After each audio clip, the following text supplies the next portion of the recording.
지금은 아는 것이 힘이다. 시간입니다.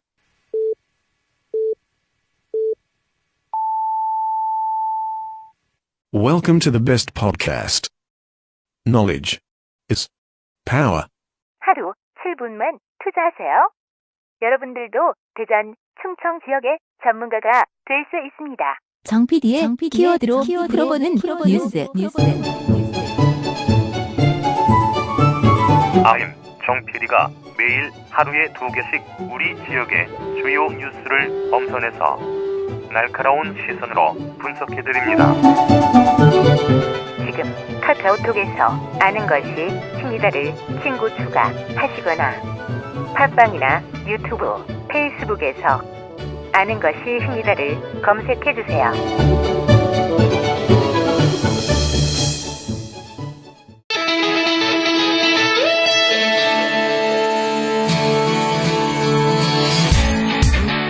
다섯 시엔 대세남은 여러분의 참여와 제보를 기다립니다. 오늘 바로 출발했습니다. 진주어머니 나머지 다 여러분의 일상, 우리는 독립운동과 서울에 대하여 문제점을 지적하고 나누고픈 현장, 다양한 소리를 보내주세요. 단문 50원, 장문 100원의 유료 문자 샵 2309, 페이스북과 카카오톡 플러스 친구에서 대세남을 검색해 참여하실 수 있습니다. 5시엔 대세남, 지금 참여하세요.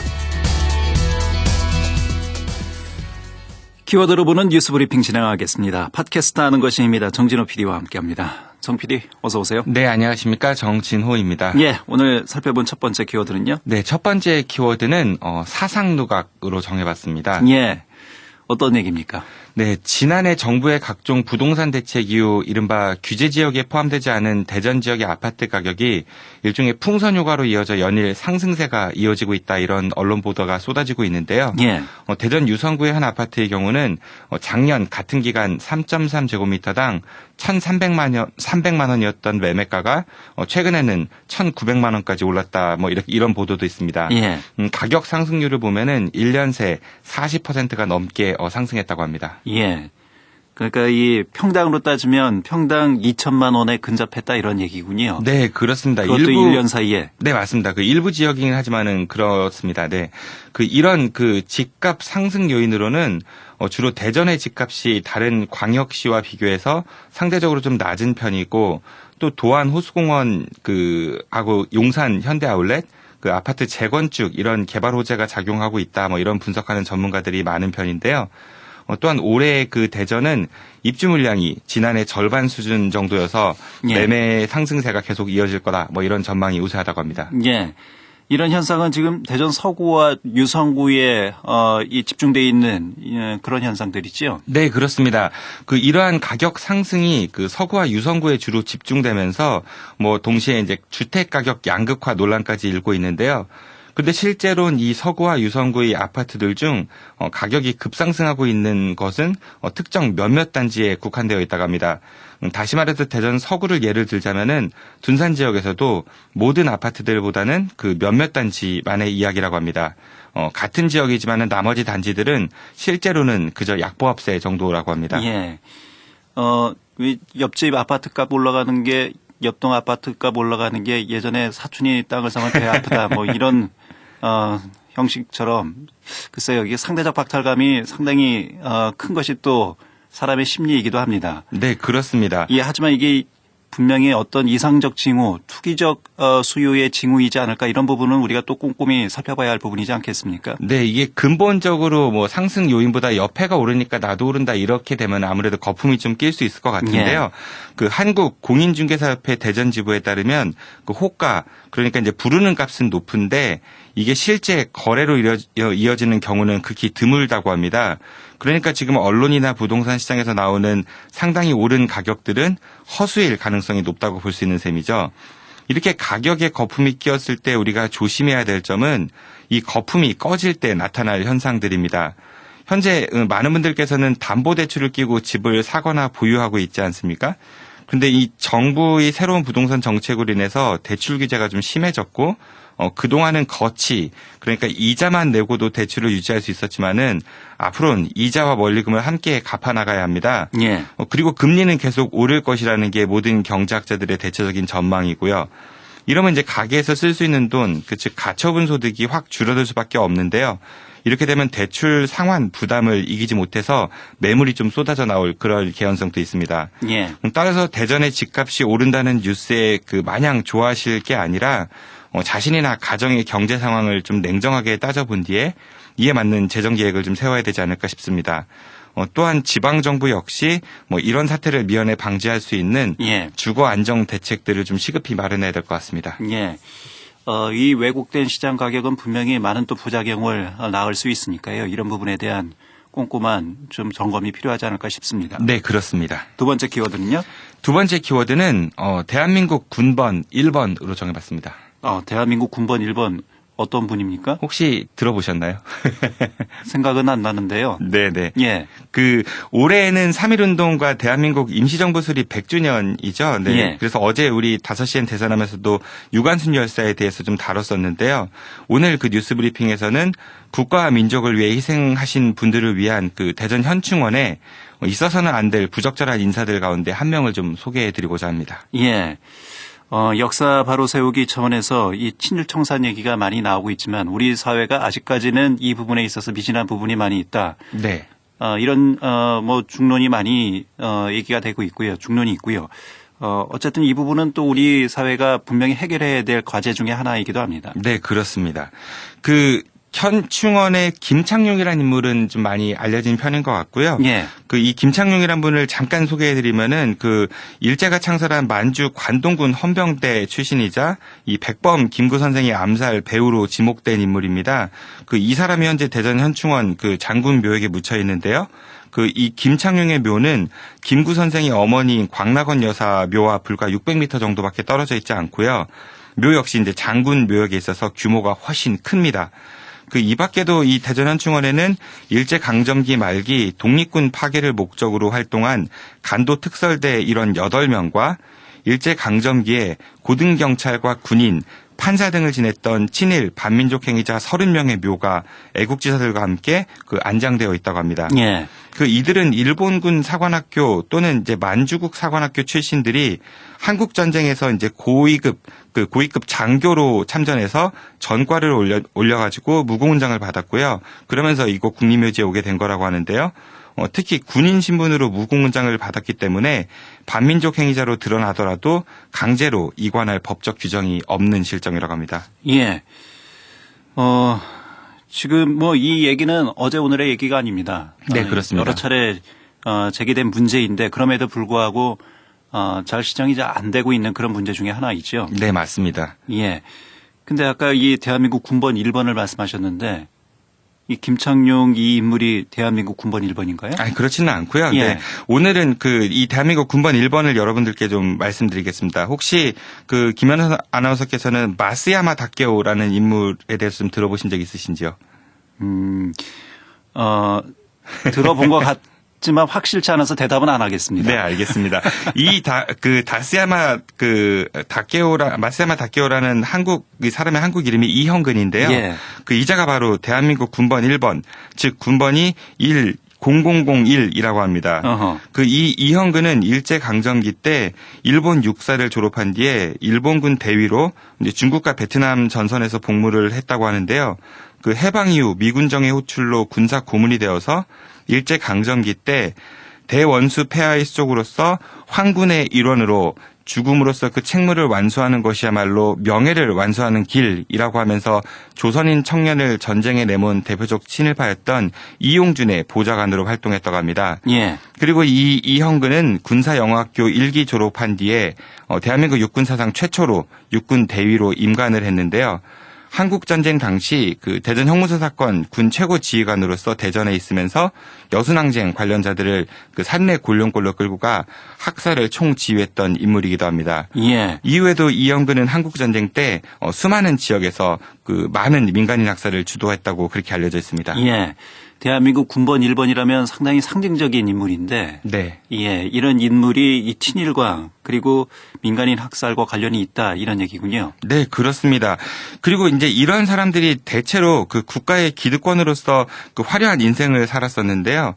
그 이형근의 경우는 이승만 정권 당시 그 백선엽, 정일권과 함께 딱 3명밖에 없었던 사성장군, 즉 대장이었었고요. 예. 군에서 나온 뒤에는 영국, 스웨덴, 노르웨이 등 10개국 주재 대사를 좀 지내기도 했었고 전두환 정권에서는 국보위 의원을 지내기도 했었습니다.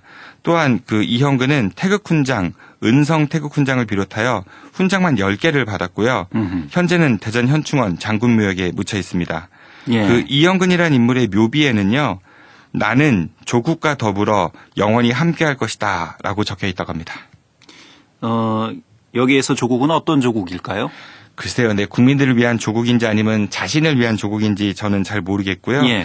그래서 민족문제연구소 대전지부에 따르면 이 밖에도 삼청교육대 교육을 주관했던 이춘구, 그 인혁당 사건 당시 사법살인했던 이세호, 민복기 등 이런 사람들, 그리고 친일 인명사전에 등재된 친일파들이 아직도 그 애국지사들과 함께 대전현충원에 좋은 자리를 딱 차지하고 묻혀 있다 이렇게 이야기하고 있습니다. 예.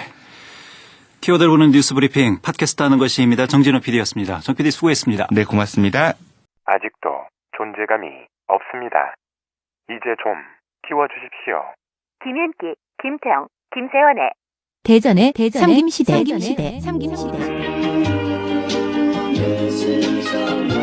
더 이상 젊지 않은 새 남자. 진보 정치인 정의당 대전시당 김윤기 위원장. 보수 정치인 바른미래당 김태영 당원. 그리고 중도라고 주장하는 정치인 바른미래당 김세환 당원이 각자의 눈으로 우리 사회를 말합니다. 지금 카카오톡에서 아는 것이 힘이다를 친구 추가하시거나 팟빵이나 유튜브, 페이스북에서 아는 것이 힘이다를 검색해주세요.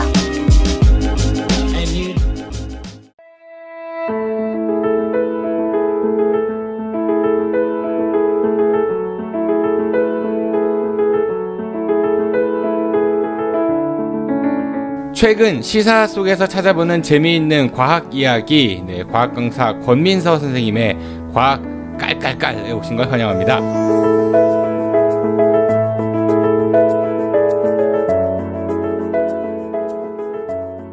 과학 강사 권민서 선생님 나오셨습니다. 어서 오십시오. 네, 안녕하세요. 권민서 강사입니다. 네, 고향 잘 다녀오셨어요? 뭐 연말 연시를 맞이해서 고향 갔다 오셨다고. 네. 누구 만나고 왔어요? 그냥 집에서 따뜻하게 가족과 보냈습니다. 고향이 경주죠? 네네. 경주 좀 자랑 좀 해보실래요? 경주 자랑이요? 일단 무덤이 많고요. 대능원인가? 네네. 문화재가 아무래도 많으니까. 수학여행 많이. 네네. 그쵸? 경주 학생들은 수학여행 어디로 가요? 저희는 서울 에버랜드로 가요. 에버랜드는 저기 용인에 있죠? 네, 용인 에버랜드. 서울에는 롯데월드가 있죠. 네. 그쪽에선 또 경주로 수학여행 오더라고요. 경주 학생들은 수학여행 어디로 가나 궁금했는데 서울 뭐 에버랜드 이런 데로 주로 간다는 거고. 경주 맞아요. 불국사 뭐 이런 것들. 네. 첨성대 그거 아세요? 첨성대가 원래 용도가 뭐였는지 아세요? 천문대라고 알려졌지만 그것도 정설은 아니에요. 네네. 그러니까 첨성대의 정확한 용도가 아직까지 밝혀지지 않았대요. 그냥 천문우주관측대라고 추측한다고 하는데 그럼 이제 과학하시는 분이니까 네네. 거기에서 어떻게 그 별을 관측해요? 저 그때 궁금했었거든요. 근데 천문대가 아니라고 생각하시는 그 근거 중 하나도 별을 관측하기엔 너무 낮다고 그런. 그러니까 뭐 예를 들어가지고 그 관측하는 방법이 1번 그 첨성대 앞에 서서 관측한다. 그럼 의미가 없죠? 네. 2번 사다리 타고 올라가고 중간에 구멍 뚫린 데 있잖아요. 네네. 거기 걸터 앉아서 본다? 네. 그것도 큰 의미 없을 것 같아요. 그렇죠? 그렇죠. 3번 통 속으로 들어가갖고 그 위에가 이제 그 우물정자 모양이잖아요. 네. 그렇게 본다. 그러면 그냥 손가락으로 바닥에 누워서 그렇잖아요. 그렇죠? 이게 되게 궁금했던 거예요. 그런데 이제 어떤 그 역사학자께서 아마 동국대학교 교수님으로 제가 기억을 하는데 이런 주장을 했었거든요. 첨성대는 천문우주 관측대가 아니라 우물이었다. 그 꼭대기가 우물 정자 네. 아니냐. 근데 네네. 예전에 우물은 두 가지 기능이 있었대요. 하나는 물을 얻는 곳이고 또 하나는 지하에 있는 용왕신과 지상에 있는 인간이 만나는 통로라고 여겼다는 거죠. 그래서 보통 우물가에 가서 기도하고 막 이랬잖아요. 네. 그 우물을 지하에 있는 우물을 지상으로 끌어올린 형상이 천문대다. 그래서 거기 하늘에 제사를 지내는 그런 기능이 있었을 것이다라는 그런 주장을 하신 학자가 계셨거든요. 조금 상징적인 의미.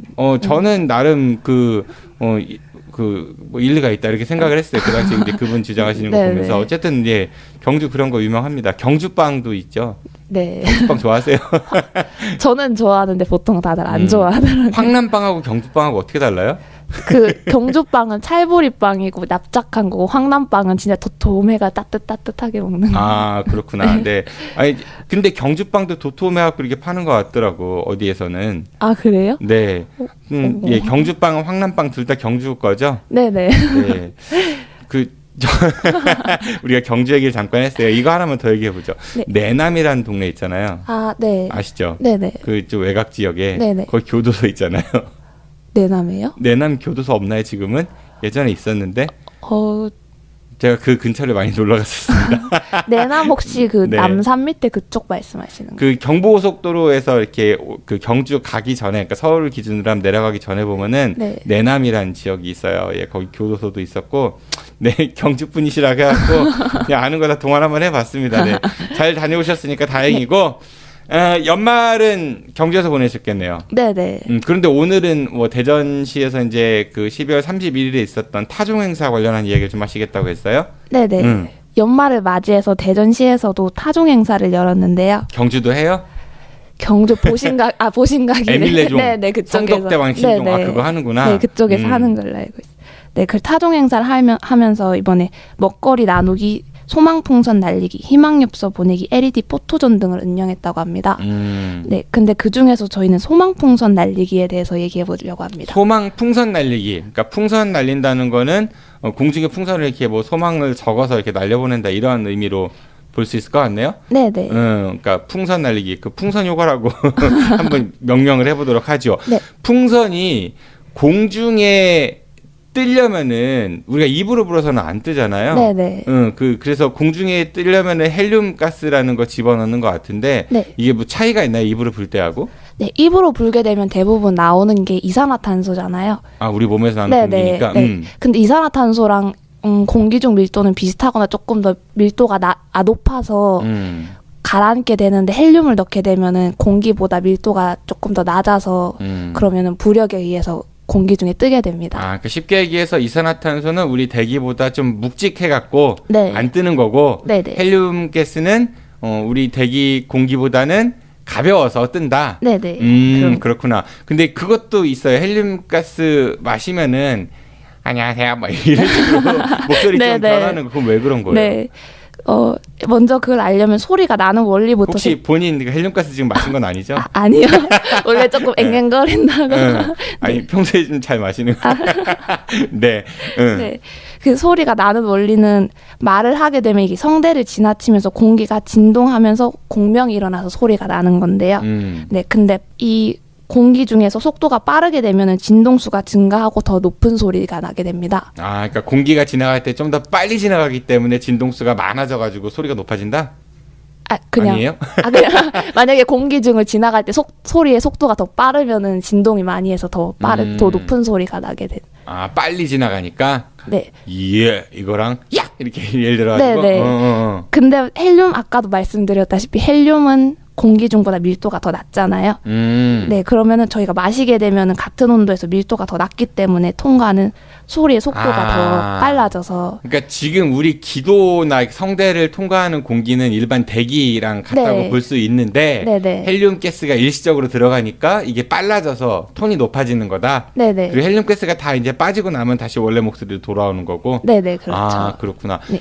목소리가 좀 이렇게 무거워서 이렇게 낮아지는 그런 가스도 있어요? 근데? 네, 아까랑 헬륨이랑 반대로 오히려 밀도가 높은 기체를 마시게 되면 이게 조금 더 속도가 느려져서 무거운 뭐 이런 거? 네, 그렇게 나게 되는데요. 인체에 무해한 크립톤이란 가스를 마시면 그렇게 됩니다.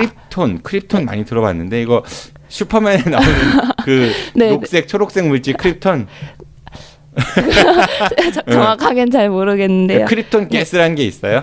네네. 진짜 이건 희귀한 기체여서 대기의 0.0001%밖에 차지 안 한다고 합니다. 네, 그래서 공기를 냉각시켜서 액체 공기 100리터를 만들어도 딱 한 방울밖에 못 얻는다고 합니다. 아, 되게 비싸겠네요. 네, 그래서 일반인들은 아마 접하기 힘들 거예요. 처음 들어본 것 같아요. 네네. 그러니까 좀 뭐라고 해야 돼? 예능 프로그램, 개그 프로그램을 만들려면 헬륨 가스를 마시고 네. 목소리를 내면 좋고 그다음에 네. 공포 분위기를 조성하려면 이 크립톤 가스를 마시면 좋겠다 생각이 드네요. 네. 네네. 얘기가 잠깐 딴 데로 샜는데 어쨌든 풍선에다가 헬륨 가스를 주입해서 희망 풍선에서 날렸어요. 그렇죠? 네네. 이게 풍선이 그러니까 가벼우니까 헬륨 가스가 말씀하신 대로 네. 이게 사람이 잡고 있으면 풍선이 안 날아가잖아요. 네. 근데 그게 여러 개 모이면 사람도 뜰 수 있어요? 그 만화 보면은 풍선 여러 개 확 매달려 갖고 사람이 이렇게 뜨잖아요. 가능한 거예요? 그게 과학적으로? 네, 실제로 과학적으로도 가능한 것으로. 그게 가능해요? 네네. 풍선 그럼 많이 필요할 것 같은데. 실제로 캐나다 캘거리에서 어떤 청소용품 업체 사장이 180cm 크기의 풍선 120개를 달아서 하늘을 날았다고 합니다. 180cm? 그럼 사람 제 키가 그 정도 되는데 그거를 120개? 네네. 하늘을 어떻게 내려올 때는? 내려올 때는 하나씩 이렇게 풍선을 날리면서 내려왔다고 하는데 착지 사고로 그런데 발목이 골절됐다고 합니다. 그러니까 이렇게 뜨다가 풍선 하나씩 이렇게 버리면은 네네. 그만큼 그 올라가는 힘이 덜해지니까 네. 나중에는 한 개 남고 이러면 그러다가 발목이 부러졌다. 네. 조심해야 되겠네요. 어쨌든 가능하다는 얘기네요. 하늘을 날린다는 거는 네. 풍선을 매달고. 네. 희망 풍선 얘기하다가 지금 풍선 여러 가지 얘기하고 있습니다. 사람은 뜰 수 있습니다. 어쨌든 경우에 따라서는 집도 뜰 수 있고 그렇겠네요. 더 많은 큰 풍선들을 한다고 하면은. 네. 그런데 그 얘기는 그 얘기 하시려고 이걸 말씀하신 건 아닌 것 같고. 지금 여러분들께서는 대전 지역 최고의 팟캐스트 아는 것이 힘이다의 권민서 강사의 과학 깔깔깔을 보고 계십니다. 깔깔깔깔.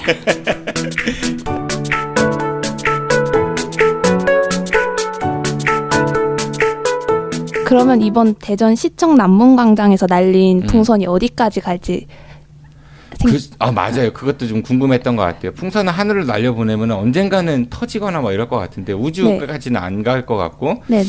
글쎄요. 이게 풍선을 날리게 되면 이게 대기압이 점점 높아지면서 점점 대기압은 작아지게 되잖아요. 그러다가 보통 풍선이면은 최대 10km 높이에서 터진다고 합니다. 꽤 많이 올라가네요. 생각보다는. 네, 그러면은 그날 1월 1일 평균 풍속이 1.3m/s였는데요. 올라가는 속도를 2m/s로 가정하고 날리게 되면은 약 6.5km까지 날아갈 수 있다고 합니다. 그러니까 6.5km라고 하면 하늘로 말씀하시는 거죠? 아니요. 거리가 앞으로 6.5km. 6.5km? 네. 그러면 대전을 못 벗어나는. 네네. 희망을 담아서 하늘로 보냈는데 결국은 대전 안에서. 네. 대전의 희망이니까요.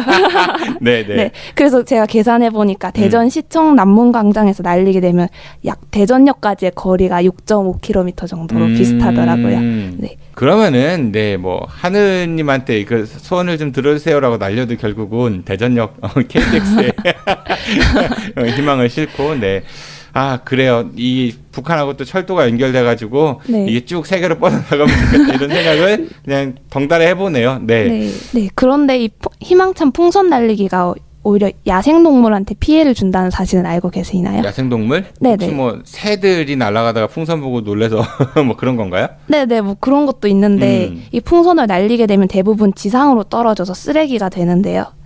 나중에 터지면 떨어지니까. 네. 근데 이게 많이 떨어져서 바다에 떨어지면은 수백 년간 썩지 않고 돌아다니는데 그런데 만약에 바다 거북이나 해양 생물들이 이거를 먹이로 착각하게 돼서 먹게 된다고 합니다. 굉장히 위험하죠. 어렸을 때 어른들 말씀하실 때 풍선 잘못 불어서 목에 걸리면은 이게 목구멍을 막아서 질식할 수 있다 이런 얘기들 많이 하셨던 것 같거든요. 그 가능한 얘기인 거죠? 네, 그런 거. 네네. 실제로 그 해양 생물들이 먹고 소화관이 막히거나 쓰레기로 배가 가득 차서 죽는 경우가 굉장히 많습니다. 이게 풍선 날리기를 했는데 이게 공중에서 터져서 이렇게 일반 야생동물들이 그걸 잘못 먹고 죽는 경우들이 속출할 수 있다. 네. 위험한 거네요. 네. 네. 환경이 안 좋겠네요. 썩지 않으니까. 그렇죠. 그리고 아까 말씀해 주신 것처럼 풍선에 달린 노끈이 새들은 다리에 엉켜서 막 날지 못해서 다치는 경우도 있다고 합니다. 이 재앙이네. 네. 그래서 영국과 미국 등에서는 지자체를 중심으로 이 풍선 날리기 금지가 확산되고 있고요. 저희 국내에서도 창원시에서는 실제로 풍선 날리기를 금지했습니다. 그러나 아직 사람들의 인식이 부족해서 아니 대전시 왜 그랬어요 도대체. 지금 환경에도 안 좋고 전 세계적으로 이걸 좀 금지하는 추세라는데 대전시는 그걸 하고 있었단 말인 거죠. 이거 제가 나중에 한번 따로 또 지적을 해봐야 될 것 같습니다. 되게 좋은 거네요. 네. 그리고 실제 사례로 혹시 1986년에 미국 클리브랜드에서 150만 개 풍선 날린 사건. 150만 개. 네. 대전 시민이 하나씩 다 날리면 150만 개네. 네네. 네, 풍선 날린 사건 들어보셨나요? 처음 듣습니다. 네, 1986년도면은 제가 초등학생 때인 것 같은데 네. 그때 안 태어났죠? 네, 전 10년 전입니다. 네, 초등학생 때였던 걸로 기억을 합니다. 86년도 네. 아시안 게임 있었어요. 그때 서울에서. 임춘의 누나가 삼관왕. 세대 차이. 네, 장재근 아저씨가 그때 200m에서 금메달 땄던 걸로 기억을 합니다. 네, 클리브랜드에서 86년도에 150만 개의 풍선을 날렸다? 네, 클리브랜드 자선단체에서 기획한 이벤트인데요. 기네스 도전을 위해서 150만 개 풍선을 동시에 기네스북 이거 문제야. 기네스 때문에. 네, 어쨌든 그러면 150만 개 이전에도 되게 많은 풍선을 날린 사람들이 있었다는 얘기인 거네요. 그렇죠? 기네스에 도전하기 위해서는. 네네. 근데 사실 자선단체에서 좋은 취지였던 거와는 다르게 큰 재앙을 낳게 되었는데요. 풍선들이 동시에 올라가니까 공항이 폐쇄되고 네. 네, 비행기가 못 날아서 또 헬기 운행을 방해해서 2사람을 죽음에까지 이르게 했다고 합니다. 헬기 운행을 이게 풍선이 돌아다니니까 근데 네. 2사람이 왜 죽어요? 2사람이 호수에 빠졌었는데 이게 헬기 운행이 못하니까 인명 구조를 못했다고 합니다. 그러니까 그 당시에 이 풍선 날리기 대회를 할 때 이거를 할 때 호수에서 누군가 이렇게 그 실종이 돼가지고 헬기가 수색을 해야 되는데 풍선에 가려서 못해서 결국은 이분들을 구조하지 못하고 이제 숨진 채 발견했다 뭐 이런 얘기인 거죠. 네. 그리고 시신 수색을 해야 되는데 근데 이 풍선들이 호수에 막 떠 있으니까 너무 알록달록하잖아요. 네. 그래서 실제 사람이랑 구별을 못해서 시야에 방해되니까. 네네. 거기에도 되게 큰 문제가 있었다고 합니다. 그리고 또 해양 생태계도 엄청 많이 파괴됐고요. 그래서 소송까지 당했다고 합니다. 그 좋은 취지로 시작을 했는데 소송을 당했어요? 네네. 재앙이네요. 소망풍선 날리기가 되게 좋은 행사 같지만 이쁘고 그치만 이제 소망은 각자 마음속으로 비는 것으로 대체해야 될 것 같습니다. 같은 제목의 영화와 소설을 비교해서 이야기합니다. 강심철, 송진애, 같은 제목, 영화, 소설. 우리 지역 최고의 독서관 한남대학교 강심철 교수와 위셋 충청권 사업단 송지연 연구원이 영화화된 소설을 가지고 비교해보면서 재미있게 이야기합니다. 지금 카카오톡에서 아는 것이 힘이다를 친구 추가하시거나 팟빵이나 유튜브, 페이스북에서 아는 것이 힘이다를 검색해주세요. 네, 이렇게 해서 권민서 강사의 과학 깔깔깔 오늘은 대전시청 남문 광장에서 있었던 2018년 12월 31일 그 한 해를 마감하는 소만 풍선 날리기 대회를 통해서 본 이 풍선 날리기가 얼마나 우리 환경에 안 좋고 또 위험할 수 있는가에 대해서 이야기를 좀 해봤습니다. 권민서 선생님, 그럼 이게 환경을 위해서 우리 보통 뭐 플라스틱 제품, 비닐 뭐 이런 거, 고무도 일종의 플라스틱 제품이겠죠? 뭐 이런 것들 쓰지 말라고 많이 하잖아요. 안 썩으니까. 네. 과학적으로 이걸 썩게 하고 이런 거 없어요? 뭐 썩는 비닐 이런 얘기도 들은 것 같은데 어떻게 해야 돼요? 그래서 최근 플라스틱 문제가 되게 심각해지면서 과학계에서도 몇 가지 방안을 찾았는데요. 제일 첫 번째 방안으로는 처음부터 이 쓰레기가 발생하지 않도록 먹을 수 있는 빨대나 플라스틱을 만드는 것입니다. 먹을 수 있는? 네네. 식물성 원료나 해조류 같은 걸로 만드는 거죠. 가능해요? 네, 실제로도 지금 사용도 되고 있습니다. 아, 그래요? 네, 널리 몰라가지고 널리 사용되진 않는데 일부 카페나 그런 데서 외국에서는 먹는 식용 빨대로 이렇게 사용하고 있다고. 아, 식용 빨대. 네. 그리고 두 번째 방법으로는 그 변질 안 돼요? 보관할 때? 먹는 거라고 하니까. 거기까지는 우리가 왜 빨대 보면은 대량으로 사놨다가 이게 넣어놨다가 이렇게 쓰는데 만약 이걸 그러니까 손님이 별로 없어. 그러면 그러니까 먹는 거라고 했으니까 썩거나 그럴 수도 있는 거잖아요. 그러면은. 그럼 빨대도 유통기한이 그럴 수 있는 거죠. 방부제 넣으면 또 몸에 안 좋다고 할 거 아니에요. 그래서 상용화되기에는 조금 무리가 있지만 그래도 환경을 생각한다는 점에서 큰 의의가 있다고 생각합니다. 그런 시도들이 있다라는 얘기인 거고. 네네. 그리고 또 플라스틱 같은 거는 500년이 걸려도 썩지 않잖아요. 그래서 쉽게 분해되는 플라스틱을 생산하는 방법으로 또 두 종류가 있습니다. 먼저 생분해성 플라스틱이 있는데 이것은 전분이나 셀룰로스 등의 세균 곰팡이와 같은 미생물에 의해서 자연적으로 분해되도록 만드는 것입니다. 그것도 현재 가능한 거예요, 만들기는? 네네. 근데 왜 그거 시판을 안 해요? 아무래도 가격대도 있다 보니까. 네, 그리고 가격대가 있어서. 네. 그거랑 비슷한 건가요? 우리 그 식당 가면 이쑤시개 예전에 초록색으로 자꾸 전분으로 만들었다고 한 거 있잖아요. 네네. 환경 뭐 보호해야 된다고 나무 이쑤시개 말고 요즘 거의 자취를 감춘 거예요. 안 돼요. 있어야면 똑 부러지고. 근데 그게 또 식용이 가능하다고 하니까. 네네. 그 먹는 사람들도 있었어요. 저 먹어봤어요. 네, 먹어봤어요? 네네. 맛은 없던데. 맛은 없어요? 네네. 그러니까 그런 거로 생각하면 될까요? 네네네. 또 생분해성 말고 광분해성 플라스틱이라고도 있는데요. 광분해성? 이거 빛에 의한 건가요? 네, 그렇죠. 자외선 쬐면 이게 분해되는 건데요. 근데 문제가 이거는 땅에 묻히게 되면 빛이 없잖아요. 아, 그렇죠. 네, 그런 문제점 때문에 조금. 그럼 대지에 펼쳐놔야 된다는 얘기인 거네? 네. 그런 것 때문에 조금 한계가 있다고 합니다. 그러면은 이 플라스틱 제품을 이렇게 막 어떤 환경에 큰 오염 없이 약품 처리를 해서 분해하는 기술을 개발하면 떼돈 벌겠네요. 네. 네, 그렇죠. 한번 해보세요. 네, 한번 도전해 보겠습니다. 알겠습니다. 네, 재미있는 과학상식 들려주셔서 감사드리고요. 네, 오늘 나와주셔서 고맙습니다. 새해 복 많이 받으십시오. 안녕히 가십시오. 안녕히 가세요. 저도 이만 물러가겠습니다. 지금까지 진행의 정진호였습니다. 청취해서 고맙습니다. 안녕히 계십시오. I'll be back. 예, 고생하셨습니다.